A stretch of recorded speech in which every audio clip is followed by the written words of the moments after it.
አርእስተ ዜና የብልጽግና አመራሩ ወደ አረብ ሀገር መኮብለሉ ተሰምቷል። ልክ እንደ ሚኒሻ መከላከያ ሰራዊትን መንገድ እየመራው ጦር ሜዳ አልሄድም ያለው የብልጽግና አመራሩ ኃላፊነቱን ጥሎ ወደ አረብ ሀገር መኮብለሉ ተሰምቷል።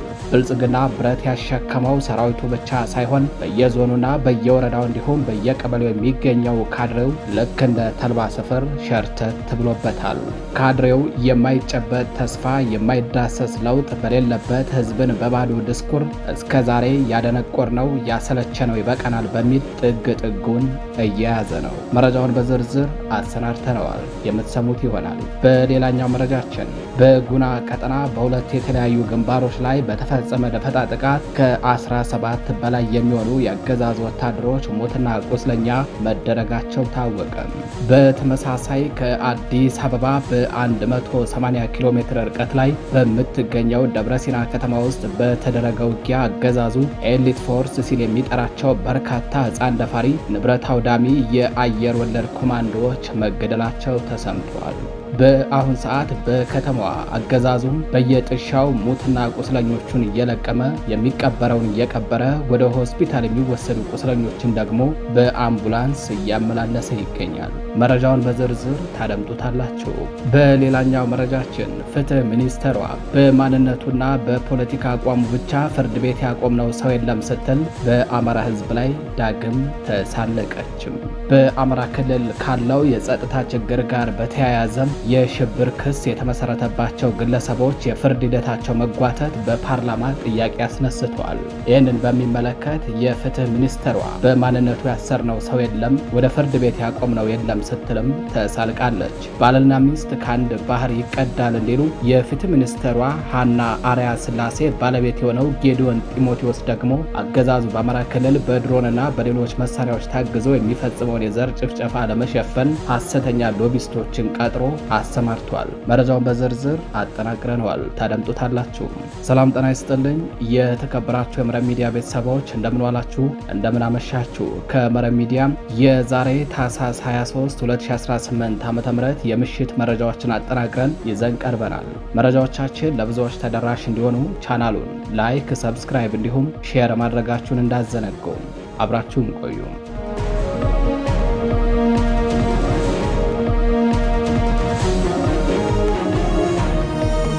ወደ ቀዳሚው የግንባር መረጃችን አለፍን። በጉና ቀጠና በሁለት የተለያዩ ግንባሮች ላይ በተፈጸመ ደፈጣ ጥቃት ከ17 በላይ የሚሆኑ የአገዛዙ ወታደሮች ሞትና ቁስለኛ መደረጋቸው ታወቀ።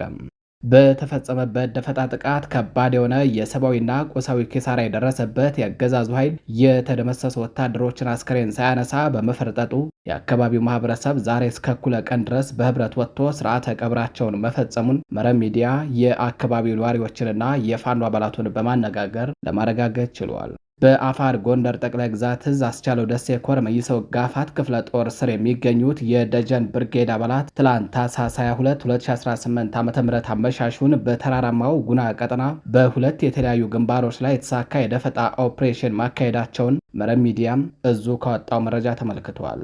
መነሻቸውን ከክምር ድንጋይና ከጋሳይ ከተሞች ያደረጉ የጸረ አማራው አገዛዝ ወታደሮች በተሽከርካሪ ተጭነው እየተጓዙ ባለበት ነው በሁለት የተለያዩ ግንባሮች ላይ ከባድ የሆነው ደፈጣ ጥቃት የተፈጸመባቸው።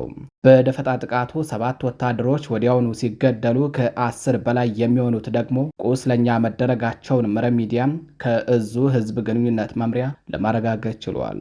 የተከፈተበትን መብረቃዊ ጥቃት መቋቋም ያልቻለው ቀሪው የጠላት ኃይል የተደመሰሱ ወታደሮችን አስከሬን ሳያነሳ በመፈርጠጡ የአካባቢው ማህበረሰብ ዛሬ ታህሳስ 23 2018 ዓ.ም እስከ እኩለ ቀን ድረስ በህብረት ወጥቶ ስርዓተ ቀብራቸውን መፈጸሙም ተነግሯል። በተያያዘ መረጃ ከአዲስ አበባ በ180 ኪሎ ሜትር ርቀት ላይ በምትገኘው ደብረሲና ከተማ ውስጥ በተደረገ ውጊያ አገዛዙ ኤሊት ፎርስ ሲል የሚጠራቸው በርካታ ሕፃን ደፋሪ ኮማንዶዎች መገደላቸው ተሰምተዋል።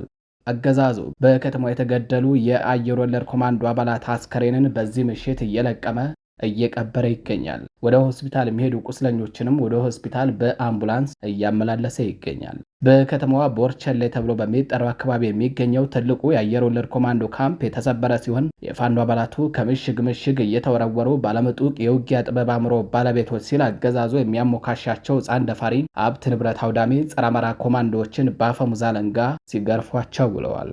አገዛዙ ደብረሲና ከተማን ጨምሮ በጣርማበር፣ በአርማንያ፣ በጭራ ሜዳና በሾላ ሜዳ ላይ አስፍሯቸው በነበሩ የአየር ወለድ ኮማንዶና የሪፐብሊካን ጋርድ ክፍለ ጦር አባላት ላይ ዛሬ ታህሳስ 23 2018 ዓ.ም ከንጋት ጀምሮ እስከ እኩለ ቀን ድረስ ፋኖ በወሰደው እርምጃ ምሽጎቻቸውን በማፈራረስና በርካታ ኮማንዶዎችን ሙትና ቁስለኛ በማድረግ ታላቅ ድል ተቀዳጅቶ መዋሉን መረብ ሚዲያ ለማረጋገጥ ችሏል።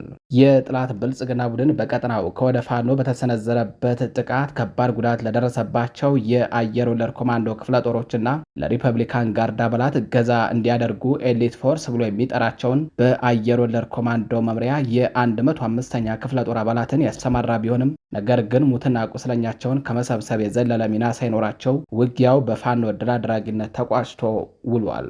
በጥላት ላይ ከባድ እርምጃ በመውሰድ ድል የተቀዳጁት በአማራ ፋኖ ህዝባዊ ድርጅት ሸዋ ጠቅላይ ግዛት እዝ በሙሐመድ ቢሆነኝ ኮር ከአጼ አምደ ጽዮን ኮር የተውጣጡ የፋኖ ሀዲዎች መሆናቸው ታውቋል።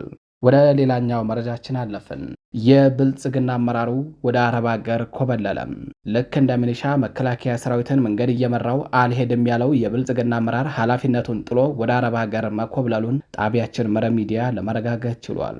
በተለያዩ የአማራ ክልል አካባቢዎች ከካድሬዎቹ በተጨማሪ በዞንና በየወረዳው የሚገኙ የሲቪል ሰርቫንት ሰራተኞችና ኃላፊዎች ከተሰጣቸው የስራ ኃላፊነት ውጭ በሆነ መልኩ የአገዛዙ ወታደሮች ከፋኖ ጋር ውጊያ በሚያደርጉበት ወቅት መከላከያ ሰራዊቱን መንገድ እንዲመሩ ይገደዳሉ። የወረዳና የከተማ አስተዳደር፣ የትምህርት ቢሮ፣ የጤናና የግብርና፣ የስፖርት እንዲሁም የሴቶችና ህጻናት ቢሮ ኃላፊዎች ከሚሊሻ አባላት ጋር ሆነው ለመከላከያ ሰራዊት መንገድ በሚመሩበት ወቅት ከወደ ፋኖ በሚወሰድባቸው እርምጃ ከጥላት ወታደር ጋር የተደመሰሱ በርካታዎች መሆናቸውን መረብ ሚዲያ ካሰባሰበው መረጃ ለማረጋገጥ ችሏል። በተጨማሪም በርካታ የስራ ኃላፊዎች የሚሊሻ ቀለቦች የሚሸፈንበት በየቢሮቸው ስር ከሚገኙ ሰራተኞች ገንዘብ እንዲያሰባስቡ የሚሰጣቸውን መመሪያ በአግባቡ አላስፈጸማችሁም በሚል ለእስር ተዳርገዋል። አንዳንዶቹም ተረሽነዋል።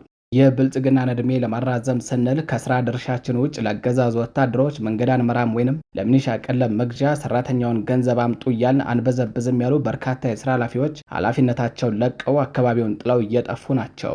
በሰሜን ወሎ ዞን ራያ ቆቦ ወረዳ የቆቦ ከተማ አስተዳደር የግብርና ጽሕፈት ቤት ኃላፊ በመሆን ለዓመታት ሲያገለግል የነበረው አቶ ወርቁ ተሰሜ መከላከያ ሰራዊቱን መንገድ እየመራ ወደ ጦር ሜዳ እንዲሄድ በተደጋጋሚ የተሰጠውን ትዕዛዝ ባለመፈጸሙ በአገዛዙ ሰዎች ጥርስ የተነከሰበት ሲሆን በዚህም አንድ ቀን ሳይገድሉኝ በሚል በሚስጥር የጀመረው የውጭ ጉዞ ተሳክቶለት ኃላፊነቱን ጥሎ መኮብለሉን መረብ ሚዲያ ከታማኝ ምንጮቹ ለማረጋገጥ ችሏል። ኃላፊው የህመም ፍቃድ በመውሰድ ለቀናት ከስራ ገበታው ያልተገኘ ሲሆን በመጨረሻም ወደ አረብ ሀገር መሰደዱ ታውቋል። ኃላፊው የበላይ አለቆቹ የሰጡትን ትዕዛዝ ተቀብሎ መከላከያን መንገድ እየመራ ወደ ጦር ግንባር ገብቶ ቢሆን በፋኖ ይገደል ነበር። የተሰጠውን ትዕዛዝ አልቀበልም እንዳለ እዚህ ቢቀመጥ ደግሞ የጽንፈኛ ደጋፊ ተብሎ ታስሮ ይረሸን ነበር ያሉት የመረጃ ምንጮቻችን፣ ነገር ግን ኃላፊነቱን ጥሎ በመኮብለሉ ህይወቱን አተርፏል ሲሉ የኃላፊውን ድርጊት አድንቀዋል።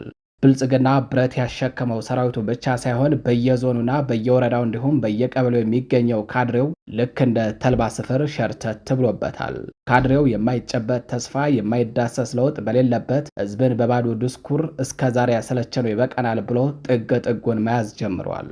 የተከበራችሁ የመረብ ሚዲያ ቤተሰቦች መረጃዎቻችን እንደቀጠሉ ናቸው። አሁን ደግሞ ወደ ሌላኛው መረጃችን እናልፋለን። ፍትህ ሚኒስቴሯ በማንነትና በፖለቲካ አቋሙ ብቻ ፍርድ ቤት ያቆምነው ሰው የለም ስትል በአማራ ህዝብ ላይ ተሳለቀችም። በአማራ ክልል ካለው የጸጥታ ችግር ጋር በተያያዘ የሽብር ክስ የተመሰረተባቸው ግለሰቦች የፍርድ ሂደታቸው መጓተት በፓርላማ ጥያቄ አስነስቷል። ጥያቄው የተነሳው ዛሬ ሐሙስ ታህሳስ 23 2018 ዓ.ም በተካሄደው የህዝብ ተወካዮች ምክር ቤት መደበኛ ስብሰባ ላይ መሆኑን ኢትዮጵያ ኢንሳይደር የተባለ በይነ መረብ ሚዲያ ዘግቧል። የህዝብ ተወካዮች ምክር ቤት አባሉ ዶክተር አበባው ደሳለው ከ2 ዓመት ከ6 ወር በላይ ታስረው የሚገኙ የአማራ ፖለቲከኞችና ጋዜጠኞች ላይ ላቀረበው ክስ ፍትህ ሚኒስቴር ማስረጃ ማቅረብ ባለመቻሉ ፍትህ አጥተው እንደሚገኙ አመልክተው ሚኒስቴሩ ማስረጃና ምስክር ማቅረብ ካልቻለ ክሱን እንዲያቋርጥም መጠየቃቸውን ዘገባው አመላክቷል። ለተነሳው ጥያቄ ምላሽ የሰጠችው የፍትህ ሚኒስትሯ ሀና አርአያ ስላሴ በማንነትና በፖለቲካ አቋም ብቻ ፍርድ ቤት ያቆምነው ሰው የለም ስትል በማንነቱ ምክንያት በተገኘበት ሁሉ እየተሳደደ በጅምላ በሚታሰረው የአማራ ህዝብ ላይ ስትሳለቅ ውላለችም። አዲስ አበባን ጨምሮ የአማራ ህዝብ በክልሉና ከክልሉ ውጭ በተገኘበት ቦታ እየተሳደደ በጅምላ መታሰሩና ይኸው የጅምላ ስር ለ2 ዓመታት ተባብሶ መቀጠሉን መረብ ሚዲያ ከዚህ ቀደም በሰራቸው ዘገባዎች ለህዝብ ማድረሱ አይዘነጋም። የማቆያ ቦታዎች ሁሉ ሞልተው የነጋዴ ሼዶችና የእህል መካዘኖችን በመከራየት በርካታ ንጹሐን ወገኖች በማንነታቸው ተለይተው በጅምላ የሚታጎሩባት ሀገር የፍትህ ሚኒስቴሯ በማንነት አስረን ፍርድ ቤት ያቆምነው አንድም ሰው የለም በሚል በህዝብ ላይ ምን ታመጣላችሁ አይነት ስላቅ መሳለቋን ነው ሚዲያም ምክር ቤቱ ካሰራጨው ተንቀሳቃሽ ምስል የተመለከተው። ባልና ሚስት ከአንድ ምንጭ ይቀዳሉ እንዲሉ ማንነታቸው እንደ ወንጀል ተቆጥሮ በሺዎች የሚቆጠሩ የአማራ ተወላጆች በገፍ ታስረው እስከ ቶርችና አሰቃቂ ግፍ እየተፈጸመባቸውና ፍትህ አጥተው እየተንገላቱ እያለ ነገር ግን በማንነቱ አስረን ፍርድ ቤት ያቆምነው ሰው የለም በሚል የተዘባበተችው የፍትህ ሚኒስቴሯ ሀና አራያ ስላሴ የትዳር አጋሯ የሆነው የአገሪቱ የውጭ ጉዳይ ሚኒስትር ጌዲዮን ጢሞቴዎስ ደግሞ አገዛዙ ድሮንና ሌሎች የጦር መሳሪያዎችን ተጠቅሞ በአማራ ክልል በንጹሐን የሚፈጸመውን የዘር ፍጅት ለመደበቅ ሎቢስቶችን ቀጥሮ የገጽታ ግንባታ ለማሰራት ሲሞክር ታይቷል። እውነትና ንጋት እያደር ይጠራል ነውና ነገሩ በህግ ማስከበር ስም በአማራ ህዝብ ላይ የተፈጸመ ስላለው ጭፍጨፋ ዓለም አቀፉ ማህበረሰብ እየተገነዘበ መጥቷል። ወደ ሌላኛው መረጃችን አለፍን። የህዝቡን አንድነት በማጽናት አስተማማኝ የህዝብ ደጀንነት እያረጋገጠ እንደሚገኝ የደብረ ኤልያስ ወረዳ ጊዜያዊ መንግስት አስታወቀ። በአማራ ፋኖ ቴዎድሮስ እዝ በመልሶ ማደራጀት ትግበራው የህዝብን አስተዳደር የጸጥታና የፍትህ ጥያቄዎችን በመመለስ አስተማማኝ የህዝብ ደጀንነትን እንዲያረጋግጥ ታስቦ በአዲስ የተዋቀረው ጊዜያዊ መንግስት በ206ኛ ኮር ስር ባሉ ወረዳዎችና ቀበሌዎች አገልግሎት በመጀመር በርካታ ተግባራትን እያከናወነ ይገኛል።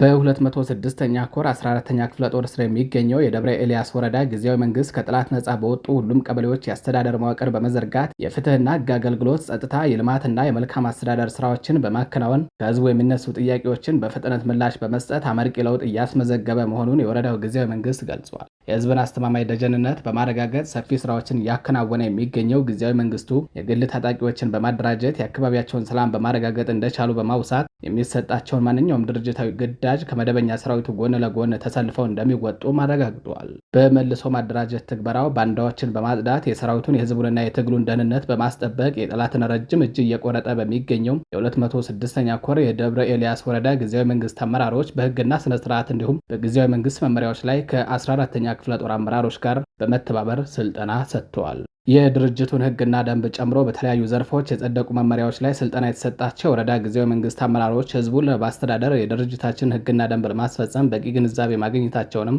ተናግረዋል ሲል በአማራ ፋኖ ብሔራዊ ኃይል ምዕራብ አማራ ቀጠና ቴዎድሮስ ዕዝ 206ኛ ኮር ህዝብ ግንኙነት ክፍል ባወጣው መረጃ አሳውቋል። የተከበራችሁ የመረብ ሚዲያ ቤተሰቦች ለዛሬ ታኅሳስ 23 2018 ዓ.ም ለምሽት ይዘናቸው የነበሩት መረጃዎቻችን እነዚህ ይመስላሉ። መረጃዎቻችን ለብዙዎች ተደራሽ እንዲሆኑ ቻናሉን ላይክ፣ ሰብስክራይብ እንዲሁም ሼር ማድረጋችሁን እንዳዘነገው ጨርቆ